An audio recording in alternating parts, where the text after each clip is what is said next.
यूनान था कभी, खो गया। मिस्र था कभी, खो गया। बेबीलोन था कभी, खो गया। कितनी सभ्यताएं आई और चली गई, लेकिन भारत, जिसकी परंपरा इतनी पुरानी होने के बावजूद भी आज भी अपना अस्तित्व बनाए हुए है। मार्क ट्वेन लिखते हैं, भारत मानव जाति का पालना है। ये वो स्थान है जहां मानव भाषा का जन्म हुआ। भारत की धरती मानव इतिहास की माँ है। ये महान गाथाओं की दादी है और परंपराओं की परदादी है। भारत मानव इतिहास की सबसे कीमती और सबसे रचनात्मक चीजों का खजाना रहा है। इस वीडियो में हम भारत के प्राचीन इतिहास से जुड़ी 7 इंटरेस्टिंग बातें जानेंगे। नंबर 1, आर्कियोलॉजिकल एविडेंसेस बताते हैं कि भारत का शहर वाराणसी दुनिया के सबसे प्राचीन बसाए गए शहरों में से एक है, जो आज भी अपने वजूद में है। इसे बनारस भी कहा जाता है और ऋग्वेद में इसे काशी कहा गया है। वैसे बनारस को कम से कम 3000 साल पुराना माना जाता है, लेकिन हिंदू मिथोलॉजी के अनुसार भगवान शिव ने 5000 साल पहले इस शहर की स्थापना की थी।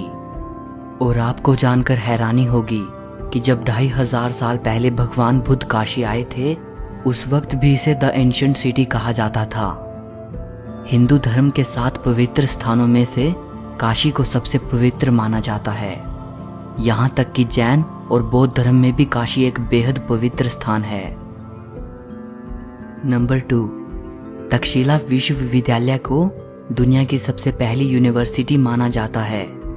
इसको ईसा से 700 साल पहले प्राचीन भारत के तक्षशिला शहर में स्थापित किया गया था। आजकल ये जगह पाकिस्तान में मौजूद है। तक्षशिला में विश्व भर के 10,500 से भी ज्यादा स्टूडेंट्स पढ़ा करते थे। Science, math, medicine, politics, astrology, astronomy, music, religion और फिलोसफी जैसे 60 से भी ज्यादा विषय यहाँ पढ़ाए जाते थे। अलग अलग विषयों के स्कॉलर्स ने अपने अपने आश्रम यहाँ बना रखे थे। हमारे मशहूर इकोनॉमिस्ट और फिलोसोफर विष्णुगुप्त चाणक्य तक्षशिला में आचार्य थे। चाइनीज ट्रैवलर फाहियान जब 5वीं सदी की शुरुआत में भारत आए थे, तो उन्होंने तक्षशिला को भी विजिट किया था। अपनी राइटिंग्स में उन्होंने तक्षशिला का जिक्र भी किया है। 7वीं सदी ईसा पूर्व से लेकर 5वीं सदी तक भारत का ये महान विश्वविद्यालय अच्छी तरह फला फूला। 6ठी सदी आते आते विदेशी हमलावरों ने तक्षशिला को पूरी तरह से नष्ट कर दिया। नंबर 3, शिक्षा के मामले में आज भारत भले ही दुनिया के बहुत से देशों से पीछे हो, लेकिन एक समय था जब भारत की नालंदा यूनिवर्सिटी हायर एजुकेशन के लिए दुनिया का सबसे इम्पोर्टेंट सेंटर हुआ करती थी। नालंदा तक्षशिला से भी वेल ऑर्गेनाइज्ड यूनिवर्सिटी थी।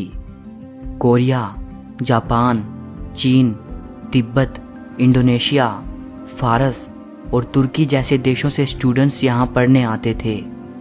नालंदा यूनिवर्सिटी का एंट्रेंस एग्ज़ाम बेहद मुश्किल होता था। चुनिंदा प्रतिभाशाली स्टूडेंट्स ही प्रवेश पा सकते थे।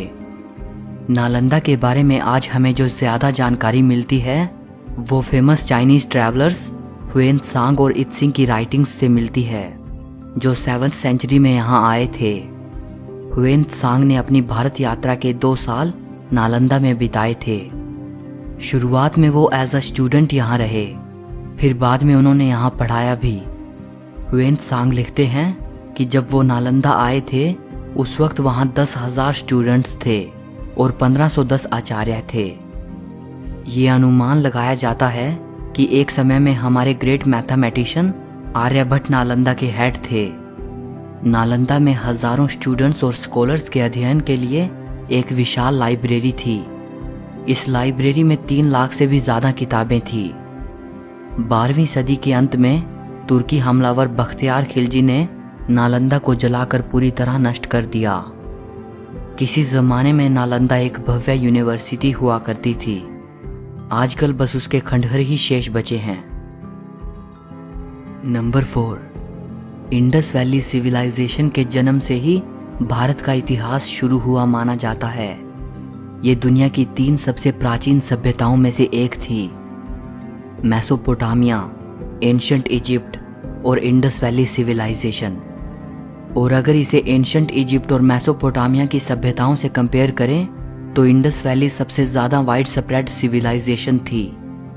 अगर इंफ्रास्ट्रक्चर और टाउन प्लानिंग की बात करें तो इंडस वैली सिविलाइजेशन उस समय के लिए एक बेहद एडवांस्ड सभ्यता थी। सिंधु घाटी सभ्यता के बारे में ये माना जाता है कि यह सभ्यता 3300 ईसा पूर्व से लेकर 1300 ईसा पूर्व तक अस्तित्व में थी। लेकिन नई डिस्कवरीज ये बताती हैं कि यह सभ्यता कम से कम 8000 साल पुरानी हो सकती है। 1920 तक हमें इस सभ्यता के बारे में कुछ भी नहीं पता था। 1920s में जब इंडिया के आर्कियोलॉजिकल डिपार्टमेंट ने इंडस वैली में खुदाई की तो वहां इस सभ्यता के 2 पुराने शहरों मोहेंजोदारो और हड़प्पा के अवशेष मिले थे। इसके बाद ही हमें इंडस वैली सिविलाइजेशन के बारे में पता चला।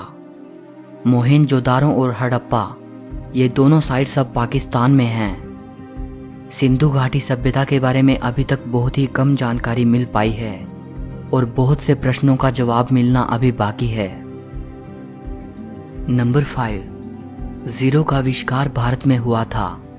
2 महान इंडियन मैथमेटिशियंस ब्रह्मगुप्त और आर्यभट्ट को जीरो के आविष्कार के लिए क्रेडिट दिया जाता है और जिनको आज दुनिया अरबिक न्यूमरल्स कहती है, इनका आविष्कार अरब में नहीं हुआ था बल्कि 6th और 7th सेंचुरी में इनको इंडियन मैथमेटिशियंस ने इन्वेंट किया था। अरब और फारस के लोग इनको हिंदू न्यूमरल्स कहते थे। अल किंदी जो कि अरब के मैथमेटिशियन थे और अल ख्वारिज़मी जो कि फारस के मैथमेटिशियन थे। इन दोनों की राइटिंग्स के जरिए ही ये भारतीय न्यूमरल सिस्टम यूरोप तक पहुंचा था और इसीलिए बाद में यूरोपियंस इनको अरबिक न्यूमरल्स कहने लगे थे। आइंस्टाइन लिखते हैं, हम भारतीयों के बेहद ऋणी हैं जिन्होंने हमें गिनती करना सिखाया, जिसके बिना कोई भी सार्थक वैज्ञानिक खोज नहीं की जा सकती थी।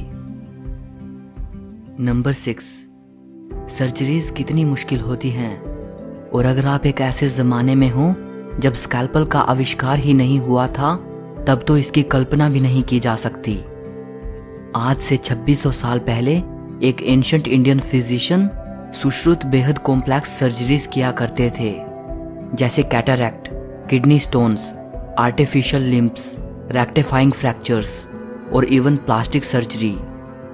सुश्रुत को पहला व्यक्ति माना जाता है जिसने इंसानों पर सबसे पहले मेडिकल सर्जरी परफॉर्म की, इसीलिए इनको फादर ऑफ सर्जरी भी कहा जाता है। सुश्रुत ने शल्य चिकित्सा पर एक संस्कृत ग्रंथ लिखा था जिसे सुश्रुत संहिता कहा जाता है। सुश्रुत संहिता को चिकित्सा पर लिखा गया most important surviving ancient treatise माना जाता है और इसे आयुर्वेद का फाउंडेशनल टेक्स्ट भी माना जाता है। सुश्रुत संहिता में 184 चैप्टर्स हैं जिनमें जिक्र मिलता है 1120 बीमारियों का, 700 मेडिसिनल प्लांट्स का, 64 प्रेपरेशंस फ्रॉम मिनरल सोर्सेज और 57 preparations based on animal sources. इसके अलावा बहुत से सर्जिकल इंस्ट्रूमेंट्स दर्शाए गए हैं। 8वीं सदी में सुश्रुत के इस महान ग्रंथ को किताब शाह शुन अल हिंदी नाम से अरबी भाषा में भी ट्रांसलेट किया गया था। एक और महान एंशिएंट इंडियन फिजिशियन थे महर्षि चरक, जो सुश्रुत के बाद और ईसा से 200 साल पहले हुए थे। इनकी शिक्षा तक्षशिला में हुई थी। चरक को पहला फिजिशियन माना जाता है जिसने डाइजेशन, मेटाबॉलिज्म और इम्यूनिटी के कॉन्सेप्ट को सामने रखा। महर्षि चरक की मेडिकल ट्रीटस चरक संहिता को आयुर्वेद की एनसाइक्लोपीडिया माना जाता है।